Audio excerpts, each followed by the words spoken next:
この見た目に騙されてしまって、下方向に動きにくいにもかかわらずですね、ここから指を下げようとしてしまうわけです。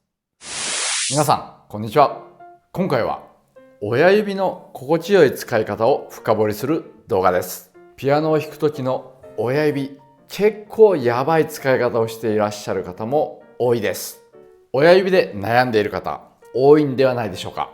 ピアノを弾く時には親指がくぐったり、もしくは他の指が親指を追い越したりというように、親指をうまく扱うことができると、様々なピアノのテクニックを弾きこなすことができます。でも親指鈍感ですよね。もちろん僕の親指も鈍感です。親指は他の指とは全く違う指です。どのように違うのか見てみましょう。僕たちの指の骨はこんな風になっています。骨にはそれぞれ名前がついています。人差し指を例に見てみましょう。親指以外の4本の指は同じ骨の構成です。一番先の骨を末節骨、それから中節骨、遅節骨と言います。ここまでが日頃僕たちが指だと認識している部分ではないでしょうか。でも指はもう一つ、中手骨という骨があります。つまり指の始まりは手首の少し前あたりからということになります。では手をゆっくり握ってみてください。拳を作ると MP 関節と呼ばれますが、この第三関節がくっきりと浮き出てきます。第1、第2、第3関節ですね。この第三関節から指を動かしてみましょう。このように曲げる動きもできますし、くるくるとこのように回すこともできます。それに対して第二関節、どうでしょうか。第二関節は実は一方向に屈曲すること、つまり曲がることしかできません。続いて第一関節も見てみましょう。こちらも第二関節と同様に一つの方向に屈曲するのみです。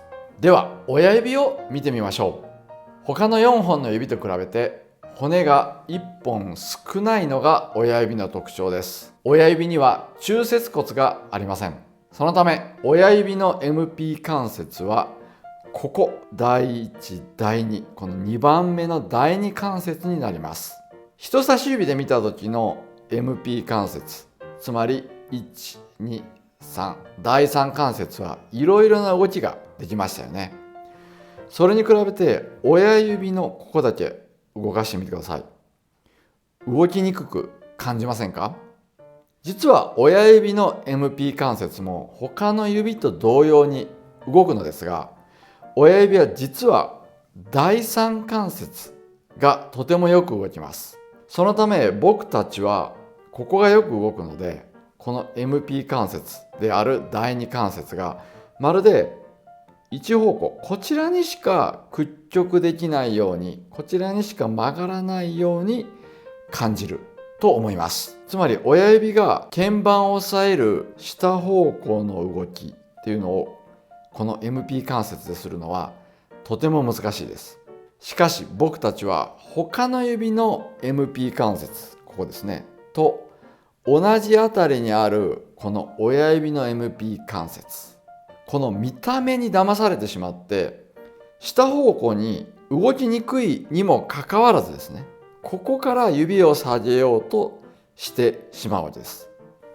そうすると徐々に手がこのような形になって無理な動きをするということになります。そしてこの親指付近に痛みが出てしまう方って実はいらっしゃるんですね。これが僕がお伝えしたいやばい弾き方です。親指を最も下方向に動かしやすい関節がどこにあるかというと、ここですよね。手首の前あたり、ここが親指の第三関節になります。親指は実はここから動かすととても心地よく動きます。ではせっかくなのでピアノでやってみましょう。親指のみ同じ音を打鍵してみます。ではテンポ80でやってみましょう。まずは四分音符なので、このテンポ80に合わせて打鍵してみます。ここから動かしますよ。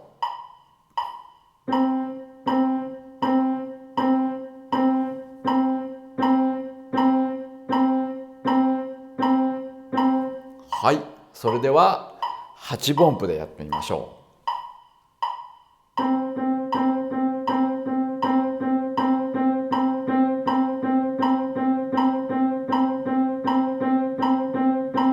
では続いて3連符やってみましょう。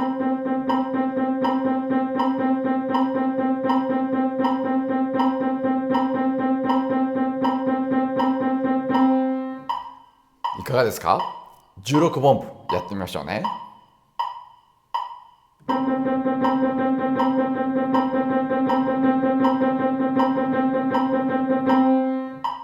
僕が弾いている手の動きの変化に気づいた方は、もう親指の心地よい弾き方を身につけ始めていると言えます。どのように変化していたかというと、ゆっくりの時はこの第三関節から指のみで動かすことができていました。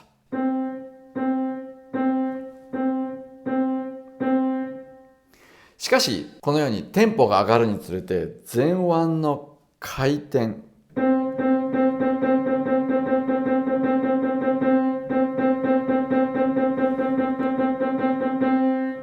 このように前腕の回転を使って弾いてみましたよね。もう一度同じ映像を流すので、ぜひ注意深くご覧になってみてください。まずは四分音符なので、このテンポ80に合わせて打鍵してみます。ここから動かしますよ。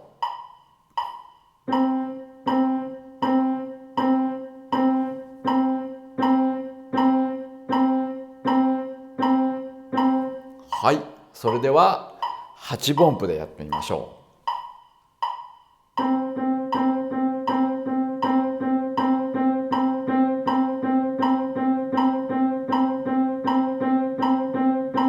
では続いて3連符やってみましょう。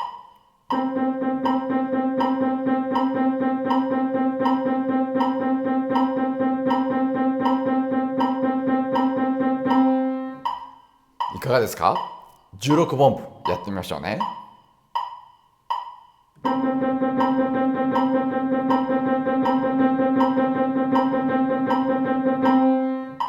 いかがでしょうか？これこそが親指を心地よく使うための秘訣です。親指を下方向に動かしやすい第三関節は手首付近に埋もれているからこそ、前腕の回転運動と連動させて弾くと心地よく弾くことができます。親指の使い方、一緒に少しずつ練習し、心地よく弾けるようになりましょう。僕の他の動画を見てくださっていたら、きっとお気づきかなと思いますが、僕は心地よいということにこだわっています。なぜなら、心地よく弾けると、もうピアノを弾くことが楽しくて仕方なくなります。ピアノの前に座り、音を出すこと、そのものが喜びになります。さらに、心地よく弾けると、音楽を満喫することができます。素晴らしい作品を隅々まで味わい尽くせるんですね。ピアノを弾いていて、痛いとか、辛いとか、ない方がいいに決まってるじゃないですか。一緒に心地よく弾ける方法を探していきましょう。